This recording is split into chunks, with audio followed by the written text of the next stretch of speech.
And there we go. Welcome. Thanks for logging in today. This is the TMEA Regional Zoom meeting for MTVA on Sunday, February 23rd at 4:30 p.m. I'm Brian Russell. I'm co-director of choirs at Stewart's Creek High School, and I'm also the TMEA All-State Choral Chair. I prepared a PowerPoint to get us started today. It really is terribly boring, but it helps to keep me organized. It's only 8 slides long, really I just wanted to make sure that all the information that did need to be put out there will be put out there. And then a majority of the meeting will be discussion and questions. So give me a second to share my screen here, please.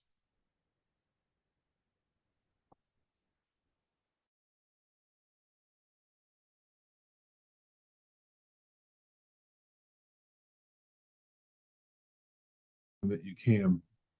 Um, so on today's meeting, I'd like for us to talk about like the history of how we got there. Although this proposal that you've been sent is new to you, it actually started 3 years ago in 2022.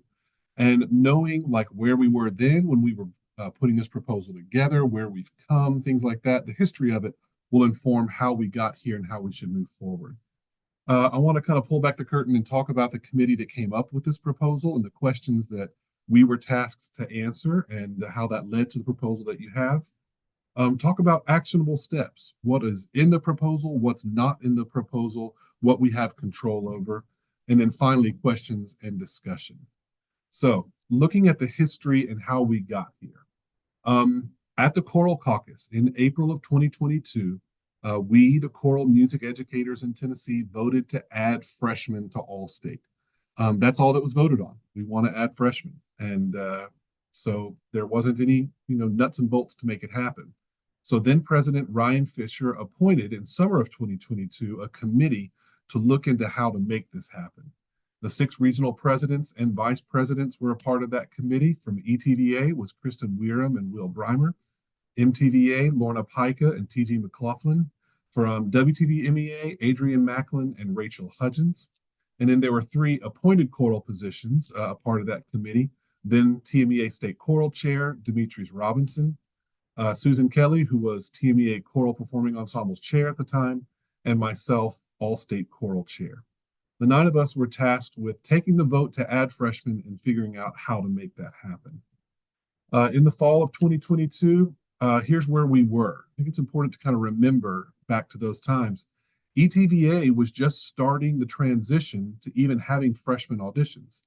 ETVA had a freshman honor choir, but it was only by director appointment. Process of thinking about auditioning their freshmen, and if memory serves me, that fall was their first time they even had auditions for freshmen. MTVA had 2 separate honor choirs for freshmen, the 2 we still have today, one mixed and one treble. WTVMEA freshmen could audition against 7th or 8th grade choirs for their 7, 8, 9 honor choir, or they could audition against 10th through 12th grade for their high school honor choir, but freshmen were not eligible for All-State. All 3 of our regions have the same paradigm this year. When we started this work, TMEA had not yet signed a post-2026 contract for the conference and for All-State. That's important to remember because for this committee's work, we were tasked with figuring out how do we want this to work in an ideal world? What can we build now that's in best practices and serves our students the best? And then let's build the conference contract around that. In 2022 and 2023 school year, the committee met 7 or 8 times via Zoom, exchanged many, many emails. In July of that year, the committee July of 2023, after that school year, the committee made a recommendation to the TMEA Executive Committee on how to add freshmen to All-State. The first part of that is don't add freshmen to All-State. We said don't add freshmen to All-State until 2027. The reason for that was, first and foremost, space concerns. The contract that we're under right now with Opryland is a brilliant contract brokered by some leaders in our state that does have a smaller geographical footprint than we used to have with Opryland and that we will soon again have with Opryland. When we had to cancel the conference in the year 2000 because of COVID, Opryland did not recognize a force majeure portion of our contract, and therefore we were on the line for not hundreds of thousands, tens of thousands of dollars, perhaps hundreds of thousands of dollars for this contract. Rather than having to face that stark financial penalty, a few members of our executive team went to Opryland and renegotiated our contract through 2026 with a smaller geographical footprint, but were allowed for us to still have the conference and still have Allstate. And so knowing that, we said to the executive committee, let's wait until 2027 to add freshmen to Allstate. We also cited some time concerns that it was then July 2023. We didn't think it was feasible to ask regions to figure out how to give freshman eligibility by November of that year, by September of that year for some regional auditions. So we said we don't have the space or the time to do this well. And then we said in 2027, follow the format that is now currently outlined in the proposal that you have. At that summer meeting of the executive committee, they voted to not do what the committee said and to add freshmen immediately. If you want further information about that, you can ask members of the folks who were on that executive committee at that time. They said that we will add freshmen starting this fall, and we will just fold freshmen into the existing number of seats that we had without adding any more capacity to the all-state choirs. In the 23-24 school year, no regions added freshman eligibility to Allstate. In 24-25, ETVA and WTVMEA did add ninth grade eligibility, but they didn't change how they did their auditions. They did so in a way that with no guidance from TMEA and no standardization across the state. MTVA did not add ninth grade eligibility. So that's where we are. That's where it started. Now, when the committee was tasked with this, we kind of looked at it as a way of answering a lot of questions. And one of those was looking at this as an opportunity to examine our existing all-state practices. We did so in a historical context and also a logistical context. I'm old enough to remember singing in the Tennessee All-State Choir when it was over 300 members in downtown Nashville. And fun fact, the reason that it's currently at 144 students is that the War Memorial Auditorium, where Allstate used to be held, said, yeah, this is a fire hazard we can't explain away. You can't have more than 150 kids on this stage. And so the very next year, our Allstate choir was half the size. A couple of years later is when we started adding in the treble choir, because we realized there were a lot of qualified sopranos and altos that couldn't fit in that 150-year-old choir. Many years after that, we added the tenor bass choir because tenor bass singing improved in the state, and we knew that we could do that as well. So from a historical context, the size and format of where we are kind of happened upon us. It wasn't ever decided in terms of what's best. It was a conglomeration of circumstances that led to it. From a logistical context, the committee had to ask, well, in everything that we do, we have to consider how is this going to affect the three regions in Tennessee? How is this going to affect, do we have space at any event venue in Tennessee that could host a 300-voice choir or that could host 7 all-state choirs? So all those things were things that we had to consider as a part of creating this proposal to the state. We also had to consider how do the all-state auditions and the all-state event exist as a statement of TMEA's values. There was a time that sight reading was not a part of the regional audition process. And at some point, the state music educators, we said, you know what, this should be important. And we added sight reading as a part of it. There were some weeping and gnashing of teeth by folks as we went through that in a time of transition. But as a statement of our value, we said this is important. I can tell you from Middle Tennessee's data, I remember very clearly 18% pass rate the first year that we had sight reading at the MTVA auditions. And now it's well above 80%. And how great that is that by virtue of adding in sight reading as a part of our values, we have increased music literacy in Middle Tennessee. And so for a committee standpoint, we wanted to look at this whole process of What is important to us as choral music educators, and how can the audition and event process reflect those values? Questions that we had to answer. When adding freshmen, do we even want to add seats to all state? The first thing we did was we looked at what the instrumental folks do when they added ninth grade to their all state, probably around 2016, 2017, maybe a little bit earlier than that, 2015 or so. And the answer is they doubled the size of all state for instrumental on the instrumental side. They had one band, they went to two. They had one orchestra, they went to two. And twice the number of kids were eligible to go to all state, even though they only added 25% of the population as eligible. So we came up with a decision, yes, all state should get bigger when we add freshman eligibility to it. How bigger should all state get? Do we also double, like the instrumental side did? That would go to 6 different ensembles. And, could any venue hold that? Would regionals be able to handle a similar setup of 6 regional honor choirs? Could we make the 3 existing choirs bigger? And a real question is, could the ballrooms that we currently have things in handle 25% more students? All of us have been in those rooms because we have to act as supervisors during all state. They're pretty packed right now in where we are. And if we were to add 25% more to the tenor base all state, like that would be a pretty rank room to be in. So we didn't think that adding 25% more to each ensemble was a feasible solution either. Do we have performance space for a bigger ensemble? Currently we use, I think, 13 sets of risers for our all-state choirs. That's giant. Would we need to go to 18 if we were to make it bigger? And can we do that? Is there a space wide enough for that? All these questions had to be answered. When considering auditioning freshmen for all state, did we want freshmen to audition against 7th and 8th graders? As I mentioned, West Tennessee does that. It's also the model that ACDA uses for many of their honor choirs.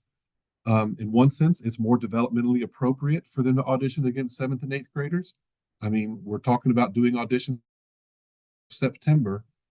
They're just a month and a half outside of 8th grade at that point anyway, right?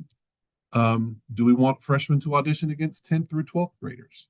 If we do that, does that incentivize a 14-year-old to sound older in order to gain the state level distinction that comes from all state?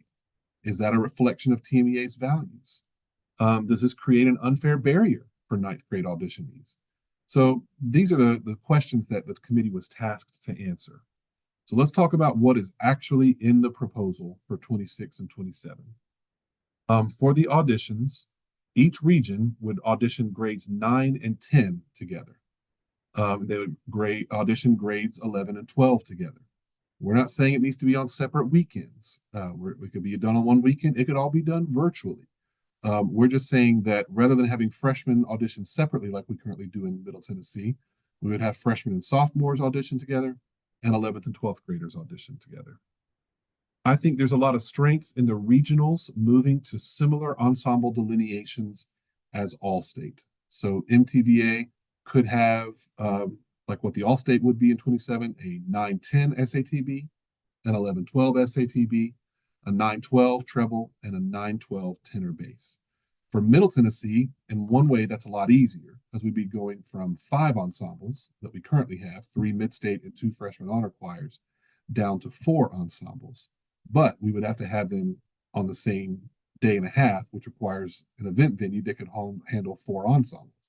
So either way, we're going to have to change some things around, but in a lot of ways, it's easier for us than other places.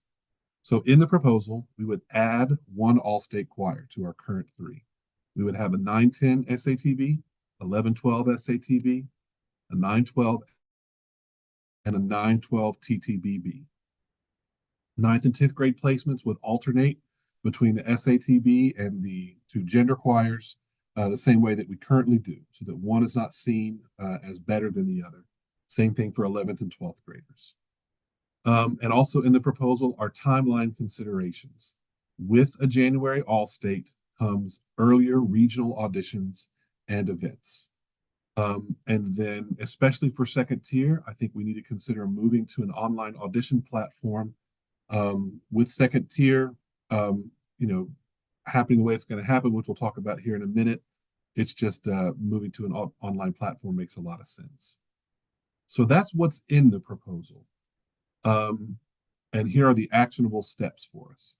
And this is the last slide too, everyone. Before the caucus, um, we need to turn the proposal into an actionable, specific motion, so that when we show up to caucus, here is what we're voting on. We're voting for 9, 10, and 11, 12. We're not voting that each region should do everything the same, but we are voting that we'll move to an online. That's what I'm hoping we get out of today's Zoom meetings with the 3 regions is this part of the proposal works for our region, but this part doesn't. And we can use this information in order to create a real motion that everyone knows about. I'd like to email that out before March 23rd, because on March 23rd, a month from today, we have a statewide Zoom meeting at 3 p.m. For all 3 regions to discuss that actionable motion, so that we don't have to, spend too much time at the caucus. This can, everyone will know what's in there. Our caucus is Thursday evening of the conference, April 10th at 8 p.m., where we will discuss and vote on the motion.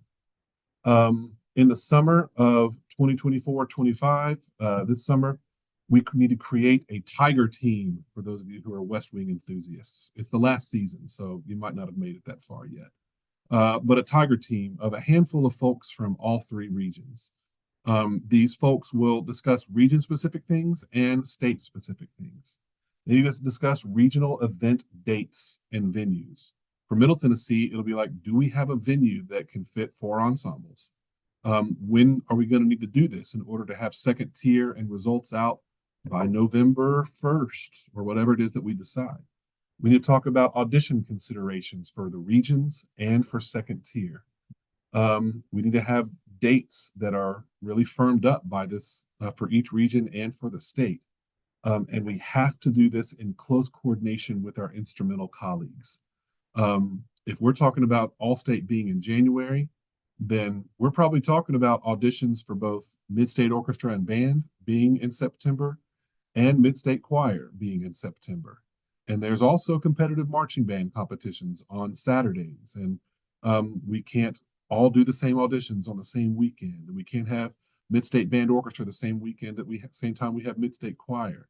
So like all of this will have to be done together with MTSBOA. Be too much on our students. We need to consider audition rep and sight reading levels. To me, it makes a lot of sense to have a different audition rep for 9th and 10th graders than we do for 11th and 12th graders. It makes a lot of sense to have a different sight reading level for 9th and 10th graders and make it a tiny bit more challenging for 11th and 12th graders. MTVA is currently not set up for that, but we have time to set ourselves up for that and make sure that directors are well aware of it, are aware of it well ahead of time to prepare students. We need to consider, are we going to move to an online audition? I'm a huge proponent of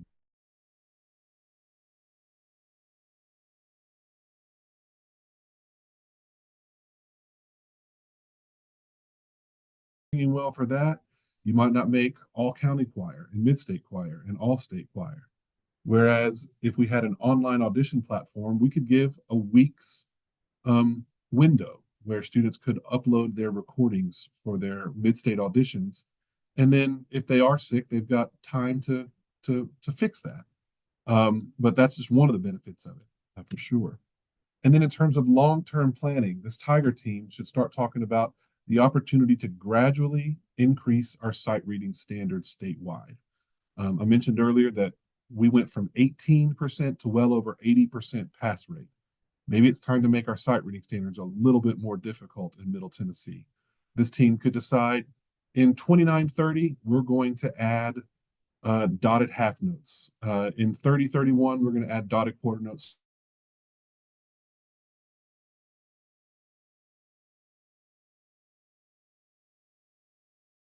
Those are things we could start planning on now and implementing in a very long-term, precise way. That's the informational portion of this meeting.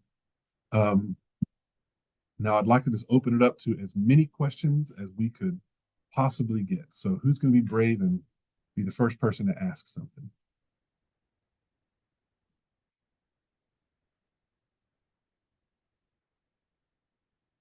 All right. Bye, everyone. Good to see you. Brian, I've got a question, just food for thought for recorded auditions. Sure.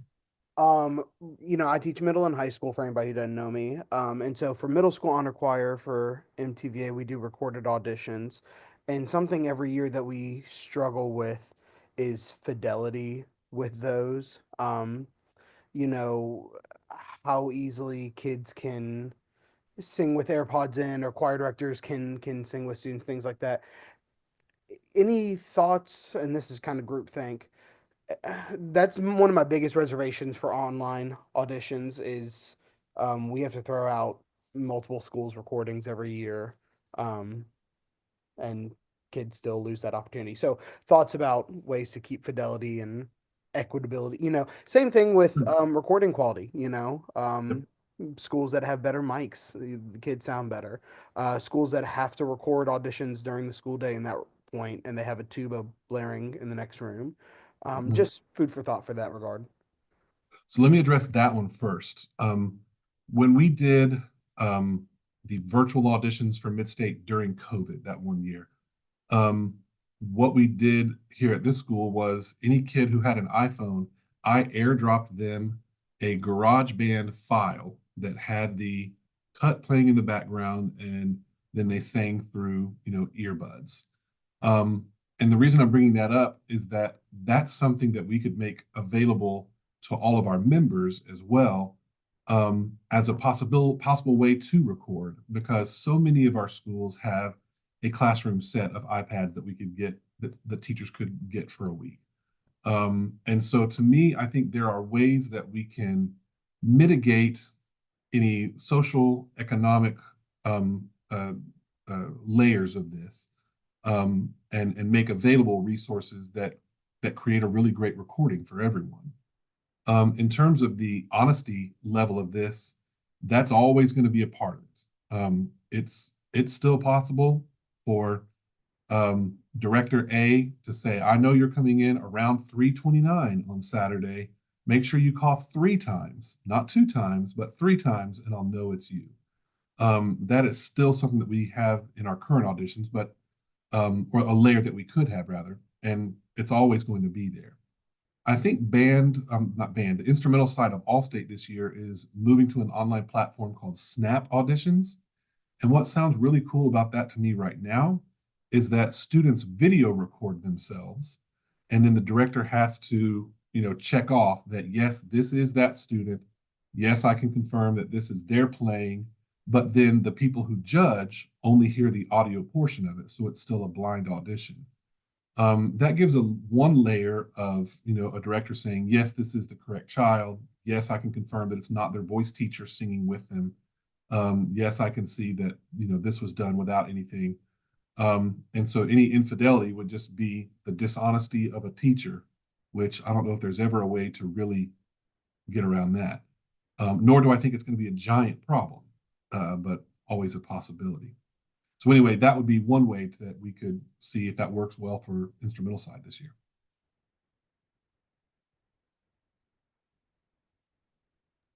That's interesting. I hadn't heard of that um, program. Sorry, Caroline, you talk. I'd already talked. No, you're fine. I was just going to tag on to that. And it may have just been me, and might have been my internet, but you were cutting out a little bit as you were presenting. But Oh, sorry. no, it's okay. For like with the online auditions, does that platform have the ability to do a sight reading example, or are we talking about doing in person and online? That's one thing that we're going to have to figure out, is how to do the sight reading portion of that. I know Mr. Chester is on the road. He was at Opryland today doing a site visit to prepare for this year's conference. Um, is Hey, there Dr. Russell, I'm here. is there a way for sight reading to be a portion of Snap Audition? Yeah, can you hear me okay? Yes.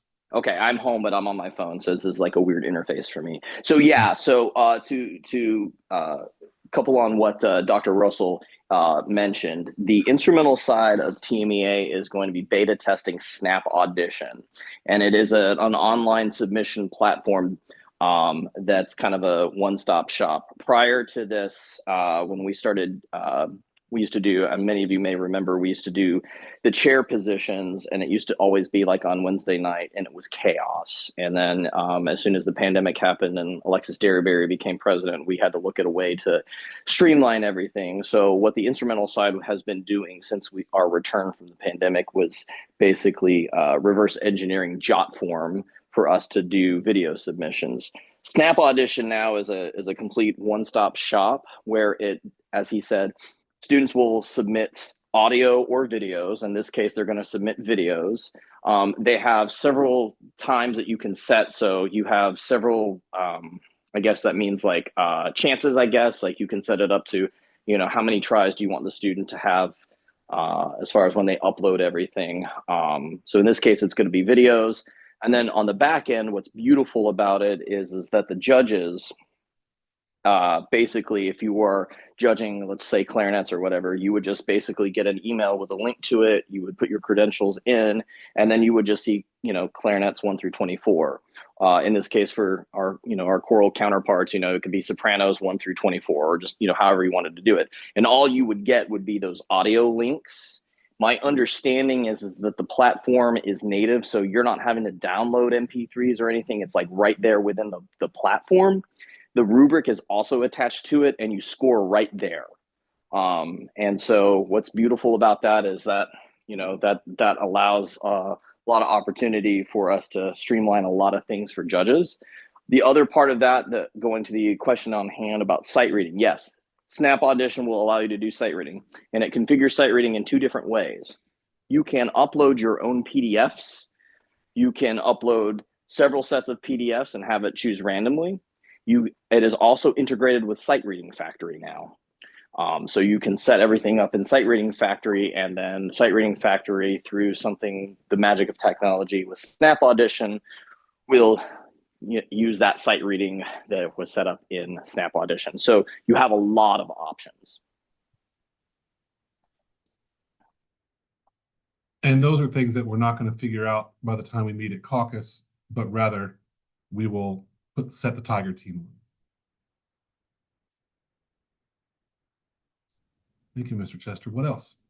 Hey, Brian, it's Garrett. So, question about next year, assuming this all passes, how would would it be smart for us to use an online platform for perhaps a second tier, maybe not for mid-state auditions because there's a lot more people involved, just to trial run it before we have to move to it? If that's what MTVA decides to do, I think there's a lot of wisdom in that. So yeah, we absolutely could do that. Not to interrupt here, Dr. Russell, but I do want to let you know that on the instrumental side, the 3 instrumental regionals, ET, SBOA, MTSBOA, and WTSBOA are meeting. And one of the things that they're talking about in their kind of proposal for the realignment is basically doing our kind of the opposite of what you guys might be doing, in that we would actually do all of our pre-screening for our, in this case, mid-state auditions would all be done virtually. And then our second tier, if you will actually be live, because for us, it's more about, okay, these are all those students that have been selected to be in the ensemble. Now they just need to basically audition for a chair position. So we're cutting down 3 weekends into essentially 1 weekend, at least with our current proposal right now. So again, a lot of different ways you guys can decide to configure this. I think one thing that this Tiger team ought to consider is, do we move? I think second tier will have to be virtual, and I'll talk about that in a second. But again, I love the idea of doing mid-state auditions virtually. It keeps us from going in on a Saturday to make this all happen. It keeps MTVA from spending hundreds of dollars on chicken sandwiches and pizza. It can all be done in your jammies. You know, what we could give the kids a week to submit their recordings. We can give judges 2 weeks to judge the recordings, and then the results would come out. That's a model that ACDA uses. It's one that we used during the COVID years that we know can work. Second tier will feel a little bit different in 26, 27 as well. Right now, MTVA, I think, was given 18, the top 18 chairs from the soprano altos went to All-State, and the top 12 went to All-State from tenors and basses.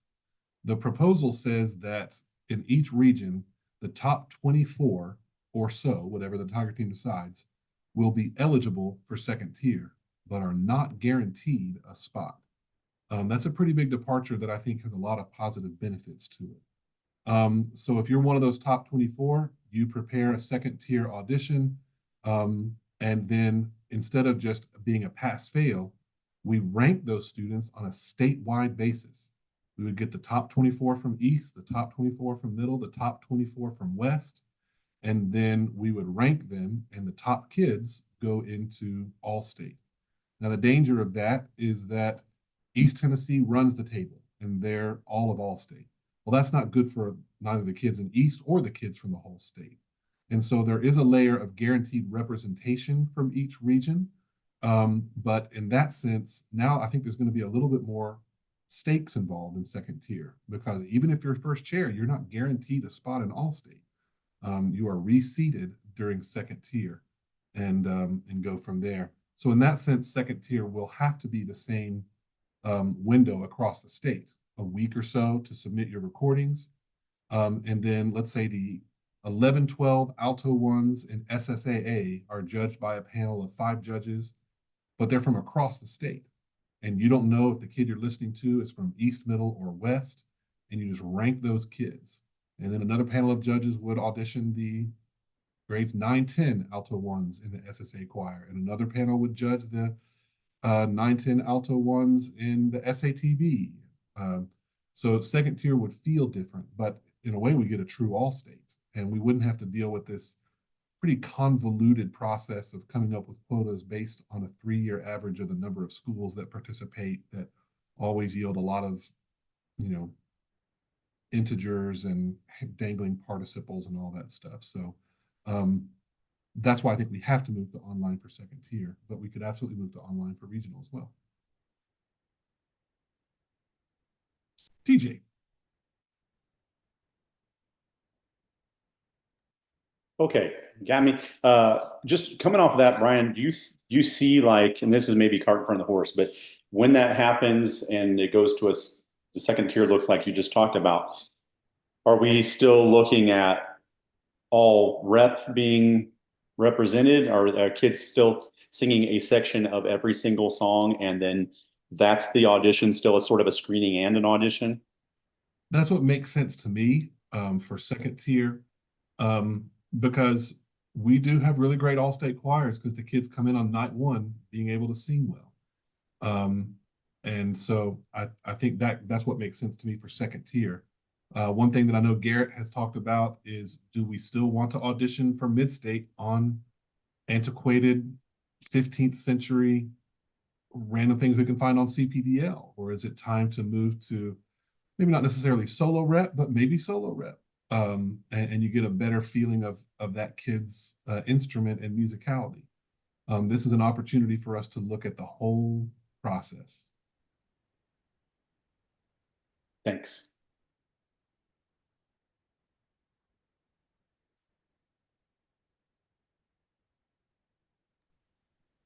Hey guys, Caroline here again.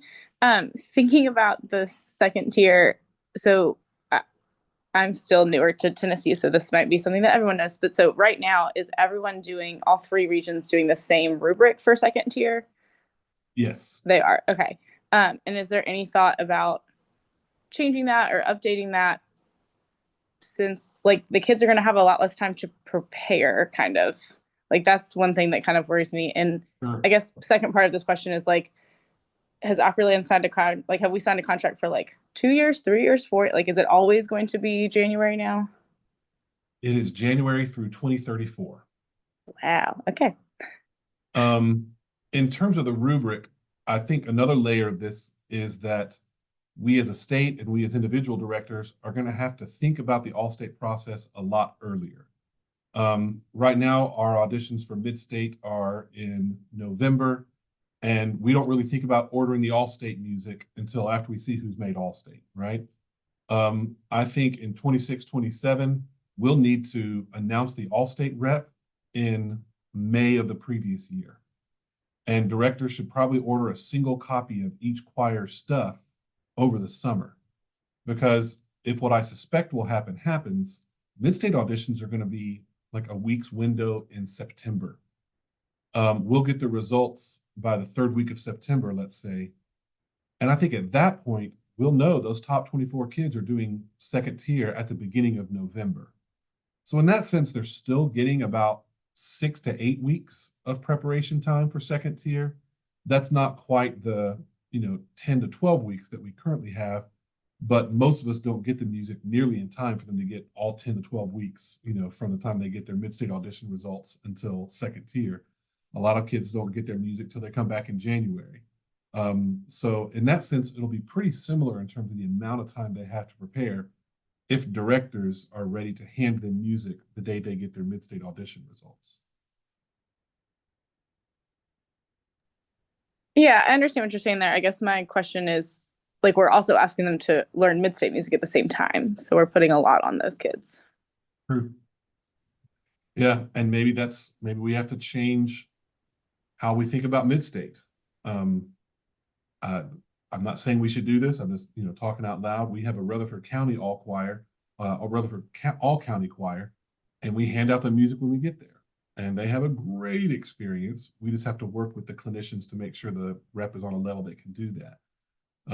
We might decide as Middle Tennessee that we want to ask each clinician from mid-state to choose one piece that doesn't have to be prepared before they get there, and two that do, or something like that. So there's things we can do to make them still have a great experience, but also work in this new timeline. Another option for mid-state, being from West Tennessee, is we auditioned similarly to the all-state music. We auditioned on our all-west music. It can get complicated depending on how you do that, but that could solve the issue. Like that would guarantee that the mid-state kids know their music, because we all know that sometimes kids walk into that room and don't know it anyway, even though they're given it a month before.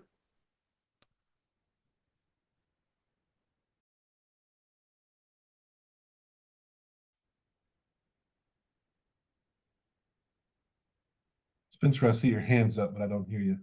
Oh, sorry, I was waiting to be called on like a good student.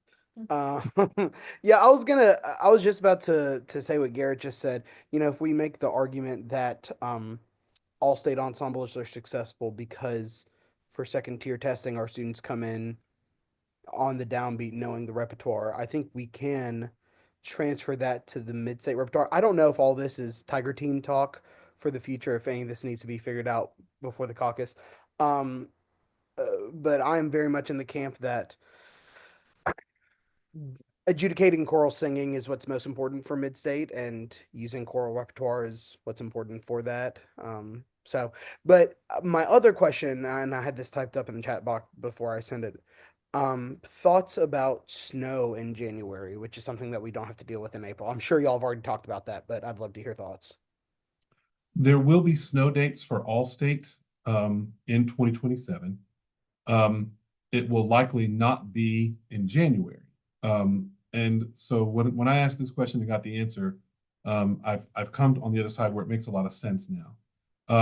If it gets snowed out that first weekend in January, then all state will still happen, but it might have to be in a week late in April or early in May. And I know everyone's thinking, what about testing? What about graduations? What about musicals? That's one of those things that it's tough we can't negotiate a second weekend where Opryland would set out a third of their capacity for us and possibly not be there. So we can't have a built-in snow date. So that means that we would have it at UTK or Belmont or University of Memphis, or likely a university, and we could do it right after their finals. So that's one of those things that if All-State gets snowed out, we will be able to say, All-State is canceled this weekend because 99 of our 99 counties are out for snow. We will have a snow date that we'll announce in 3 weeks with a location, and we'll go from there. So there is a plan, but it's one of those things that we won't be able to create that plan until it happens. Brian, I had a question, and I appreciate all the looking at the numbers and how everything can potentially break down, and looking at the past and how things have been done and how things would potentially look in the future. And I guess one of my original concerns with adding the freshmen in was that I wasn't sure how that would affect our sophomores through seniors and their availability to get into All-State. Because we're adding more students, which is a beautiful thing, but that also means we're going to be a little bit more selective of those upperclassmen.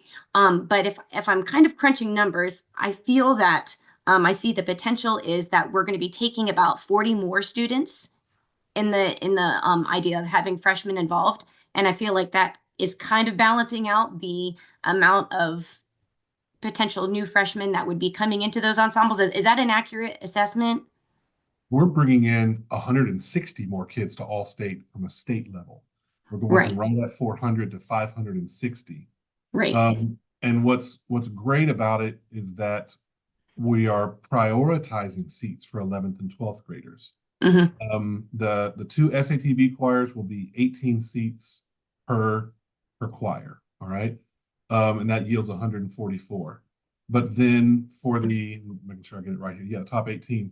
But then for All-State, 24 11th and 12th graders would be eligible from the sopranos and altos, and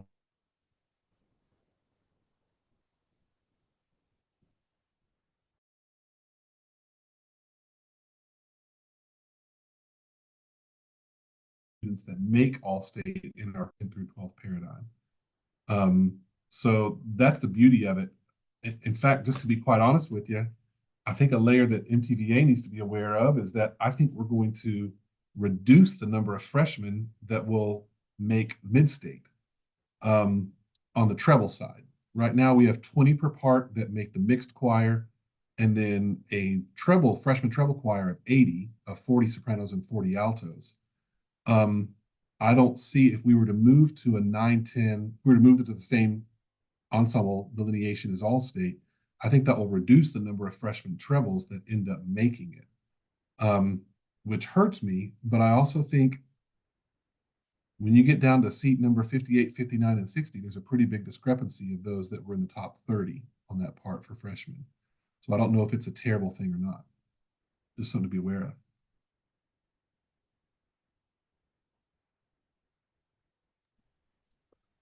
I have a logistical question about if MTVA decides to model it after All-State, we go from 5 groups to 4.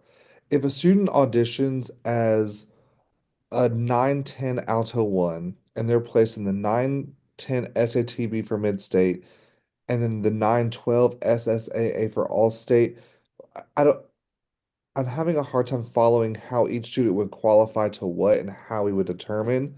Because right now it's pretty easy, but it could just be easy because we understand it. But how do we determine, like, do seats 1, 3, 5, 7 of the freshmen sophomores go to this choir, the other one go to this choir, and then are they only auditioning against that choir voice part? So if I'm a 9-10 alto 1, am I auditioning against all 9-10 alto 1s or 9-10 alto 1s in the SSAA group, SATV group?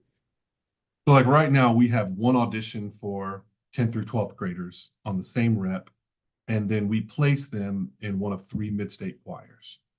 And then we also place them, in most cases, the alternative all-state choir. So if they make mid-state SATB, we try to put them in all-state TTBB. That works for about 2/3 of the kids who end up qualifying for all-state. So I think we would do a similar thing. All 9th grade, 9th, 10th grade alto 1s would audition with the same rep. And then we would place them in alternating fashion in a mid-state choir and then in an all-state choir. If they're in their top 24, they would be eligible to audition for that. At second tier, 9th grade alto 1s in SSAA would be auditioned by, 9th and 10th grade alto 1s in SSAA would be auditioned by one panel. 11th, 12th grade alto 1 SSAAs would be auditioned by another statewide panel. 9th and 10th grade alto 1s in SATB would be auditioned by, you can kind of see how this goes. So you'd only be auditioning against your grade band. but I'm not auditioning if I'm a 910 alto one and I was placed in the, so I'm only auditioning against my grade band in my placed all-state choir. Yeah, Or am I auditioning? statewide. Mhm. Go ahead. So am I auditioning against all 910 alto ones or 910 alto ones only specifically for the SSAA group? 910 alto ones only for SSAA. Okay, okay, At okay. the for second tier. Yes. For mid-state, there'd be all 910 Oh, alto ones. got it. That's where I was getting confused. Yeah. TJ has a hand up. Do we, is there some, like, I'm thinking about the actual change of event and venue. When Mid-State has to find a larger, if everything is going to function on one day, do we see it as functioning on one day still? And having 4 choirs in 4 rehearsal spaces and, or the 2-day event or whatever it is, a night and a day, but at the same time, essentially, or is this something that we're looking at possibly splitting? This year has been eye-opening as far as how difficult it is to secure venues and what those prices are.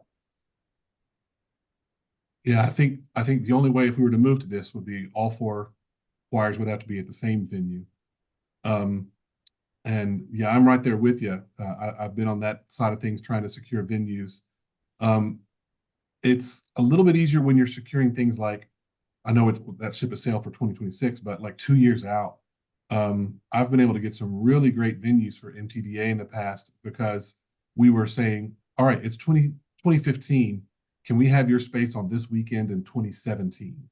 And they're like, absolutely, we have nothing on there. It's yours. And so we would have to have, more foreplanning on that side of things. And since we're not there for fall 2026, it might be that we do what some of the instrumental mid-states do, where this choir's at this school and this choir's at the church next door, but then they all perform here. None of us want that, but that's again what the Tiger team's gonna have to figure out. Okay, so we're seeing that when I kind of forget the dates of the Tiger team going, but essentially like more than a year out, we need to be securing a mid-state event venue. Oh, for, yes. and Because if we don't, then and we have to do it in conjunction with MTSBOA. mhm. Yeah, it will be a delicate ecosystem for all of these auditions and regional events to happen together in the month of September and October. And that's the reality of what has to happen. Yeah. Okay, thanks. But we're blessed with time right now to make it happen. So we got to get going on it. Agreed. Catherine. Hi, Brian. Oh, Regarding the snow day, say if we had to have a a rescheduled for Allstate or Midstate, did I hear this correctly that we could possibly change locations if that happened? Or did I hear that no, incorrectly? that's how I understand it. Okay.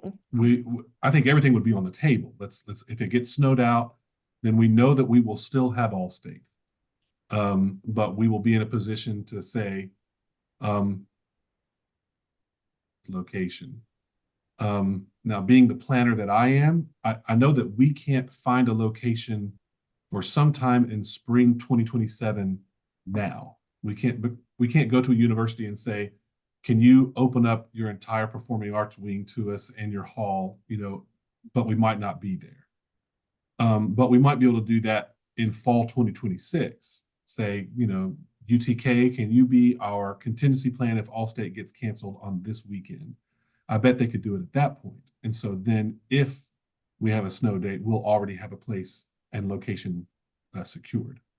Okay, so there would be that would be notified ahead of time, like a good amount of time heads up. We could change locations so we have time like to prepare budget wise or to get a new location approved, especially if it's a longer drive for certain schools, so there would be enough time to make that work. And I think time is another important part. If Allstate gets canceled in January, Makeup Allstate will most likely not be in January. Makeup Allstate will probably be in the month of April or May. And we know there will be many layers and to make that, how to make that work. But that will also give us time for individual schools to figure that out. Okay. Thank you. Spencer just said, what if only a handful are closed? I think that's going to have to be on a case-by-case basis. It's also important to recognize that on some of these years, like maybe even the first year, All-State happens before many of our spring semesters start. And so there won't be any schools that are out of session because they're all out of session.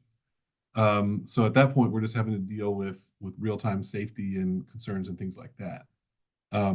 So in terms of the snow dates, we know that it is necessary to have them. And right now, there's no way for us to come up with a real plan for it.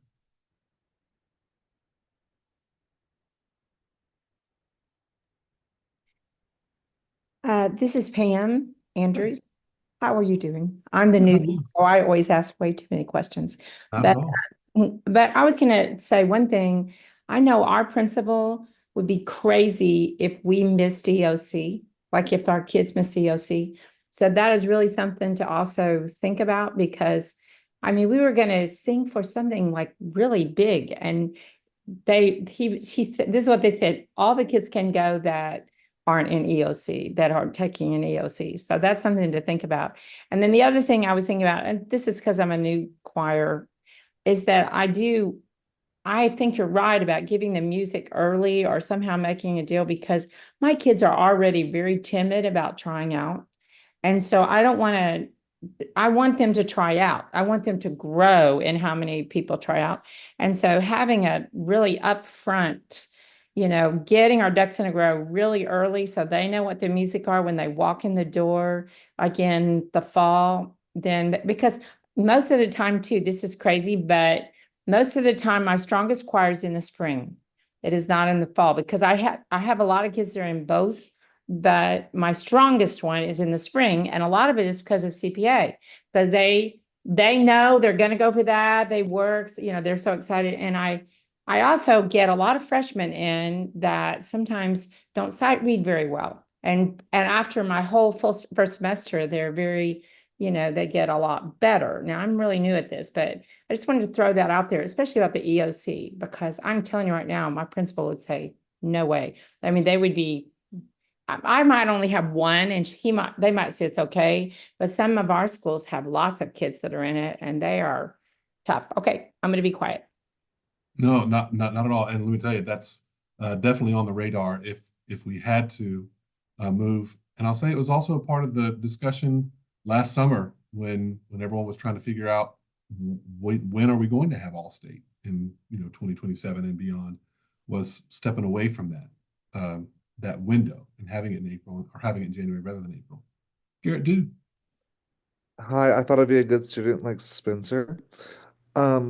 So thinking about auditions, okay, as my duty is currently, if we were to split up all the voice parts into grade bands, would we need to, Spencer, stop celebrating. I hate you. Would we need to adjust the amount of judges per voice part? Because I can tell you we have the personnel to make it happen right now, but we don't have the personnel to double it. I can tell you that. Well, and technically, I don't think we would have to double it because we already have a different set of judges for 4 freshman parts. And if we didn't have to have room monitors, and it didn't have to have registration people, that opens up people who could be judging in their PJs if we were to move to an online platform. So I do think we have the ability to do it that way with 5 people per judge. Something that the Tiger team could look at is, do we still need 5 people if it's done as a blind audition? Because if it's done rather as an online audition, because at that point, the idea of finding out it's your kid is less of a concern. I'm not saying we do that. I'm saying that's one way. I know that the 2 years, the 1 year that we had virtual auditions for Mid-State, there were people left over for the judging part of it, and we assigned 5 people per judges because we had no door monitors. We had no people doing hospitality and running around and setting up rooms and stuff like that. Everyone was on deck to be a judge.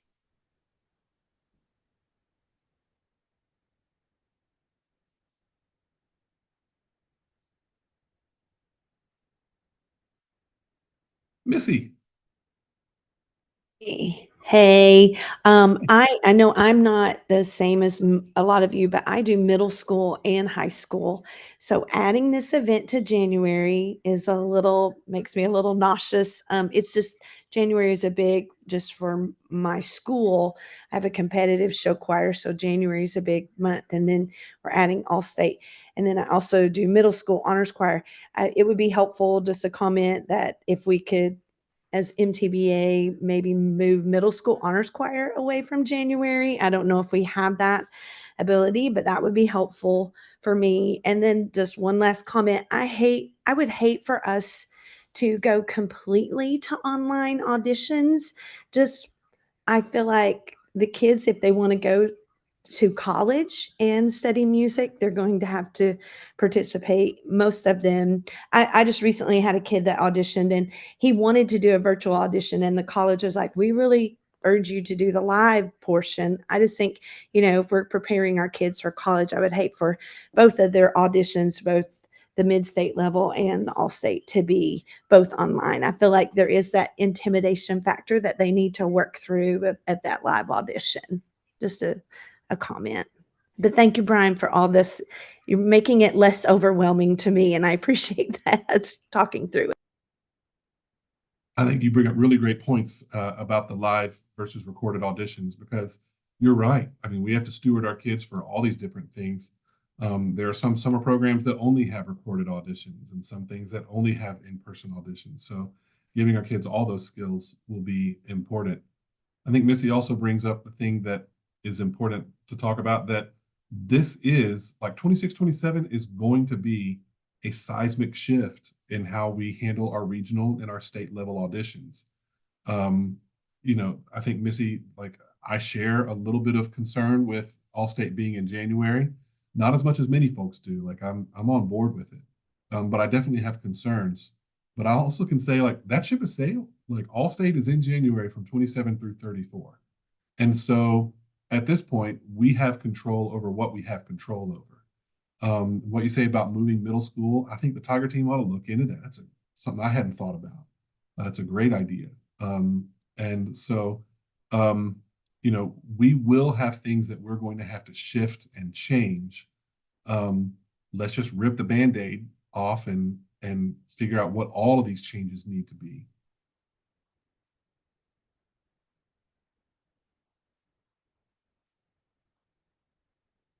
Caroline. Hey, as someone that also does middle school, I noticed that on the original proposal and on your maybe on your PowerPoint slide, is that something that needs to be decided with this kind of current proposal if we're going to do middle school all state? And is there even space for that if we already have a contract for the next 10-ish years? Great question. I think it's important for us to remember that at the Choral Caucus, we voted to add a middle school all-state choir before COVID, 2 or 3 years before we ever voted to add freshmen to it. And here's what I have to say about middle school all-state. 2027 would be the perfect time to add a middle school all-state choir. We know that we have right now a lot of space that we can deal with at Opryland for that year. I know that I don't have the bandwidth as TVA All-State Chair to basically build that from scratch, because as much as we're going to have to make adjustments on how we do our high school auditions, and ETDA and WTDMA is going to do that as well, there is more discrepancy in how each of the 3 regions do their middle school honor choir auditions at the regional level, and therefore building an all-state choir for middle school is going to be kind of building it from scratch and really, standardizing some things across the state. And so I think what needs to happen is this Tiger team can be the impetus to start asking questions and then finding people who teach middle school from across Tennessee who are ready to, build a similar proposal as to what we have in front of us, either for 2027 or in the years that follow that. But I think we need to get on that, because we will all be stronger if there's sequential music education happening as a result of the values that we instill in these auditions.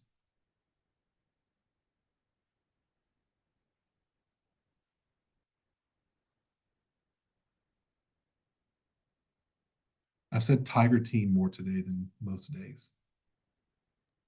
Okay, we love a West Wing reference.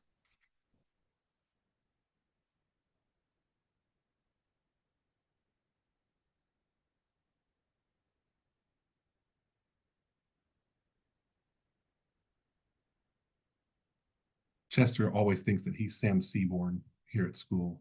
I'm always Sam Seaborn. You could be Leo. No, I'm definitely Toby. I'm always gloom and doom.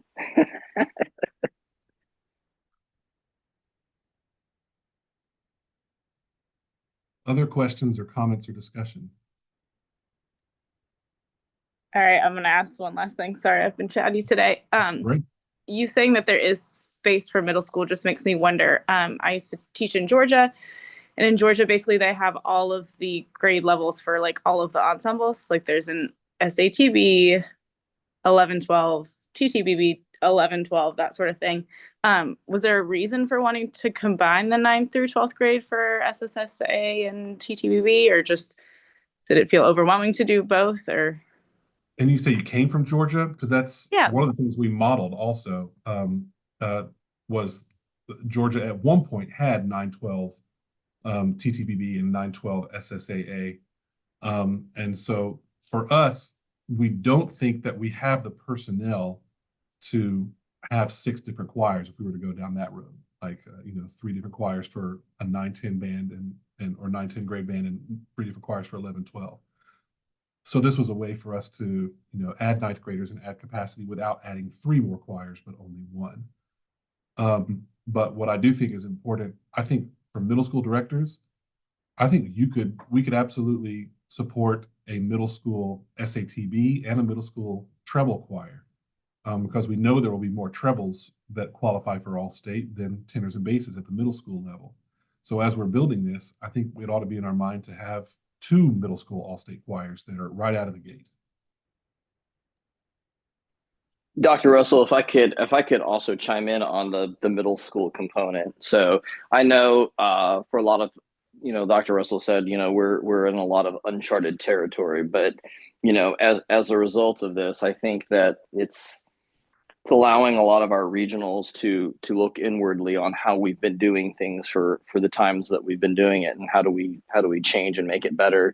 I think it's great that regionals will be working with regionals, and I think it's great that even regionals between content areas, especially how closely intertwined the instrumental and the choral regionals will need to be, in order to make this happen. I will say, as far as the middle school all-state component, so right now at TMEA, which has not happened before, there will actually be a middle school caucus meeting. And this is going to be different than all of our area caucus meetings, as far as our content area is concerned. This one is going to be for all middle school directors, just to sort of kind of get some consensus on what does the experience look like for the middle schools, and just to let you guys know that, there's a lot of things that have to be kind of thought out with that, because I know on the instrumental side, they are going to be talking about the formation of even though they're all state ensembles, are really technically designated honor ensembles, much like the Tennessee Treble Honor Choir that we've had for, I guess, now decades at TMEA. So something for a middle school choir, what that looks like, we don't know yet. I think a lot of that just needs to be fleshed out. Same for the middle school orchestra and a middle school band. So some of that discussion, again, just, broad brushstrokes, that sort of thing, will be talked about, and we thought that it would be wise. Reggie Coleman is our chair for middle school teachers, so that caucus will be going on at TMEA. So we definitely encourage any of you that have the time to stop by, just to be seen and kind of weigh in some of the things. And hopefully we'll know a little bit more as we get closer to that event. But yeah, a lot of things for our Tiger teams to figure out.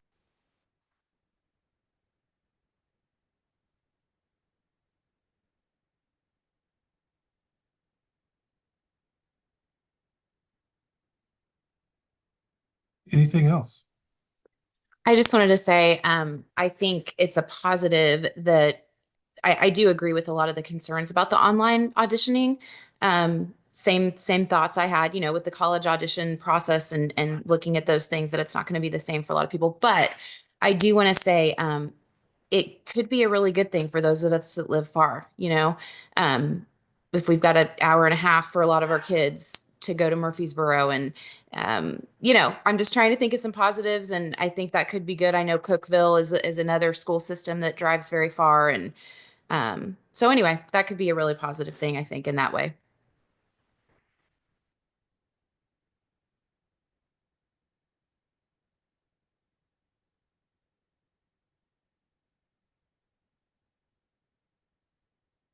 Well, in closing, let me just echo what was said earlier. 26-27 is going to be filled with change. All states in January. That means that second tier is going to have to be the first week of November in order to get rosters set and in time, which means that mid-state choir is going to have to be in October, which means that auditions are going to have to be in September.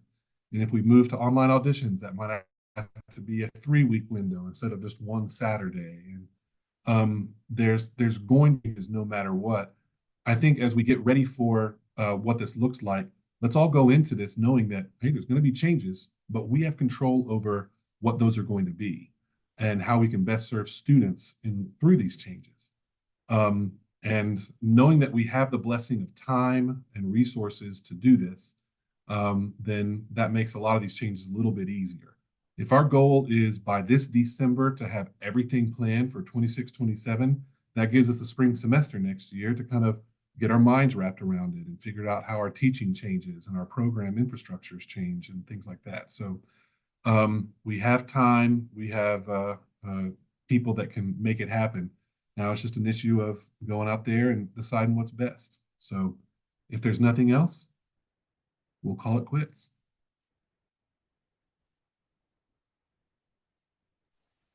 Thank you, Dr. Russell, for everything, and to all of my choir colleagues on here. I wish you all the very best as you all enter performance assessment. I wish you all the very best. And again, thank you for everything you guys do on a daily basis. Good job, everybody. See ya.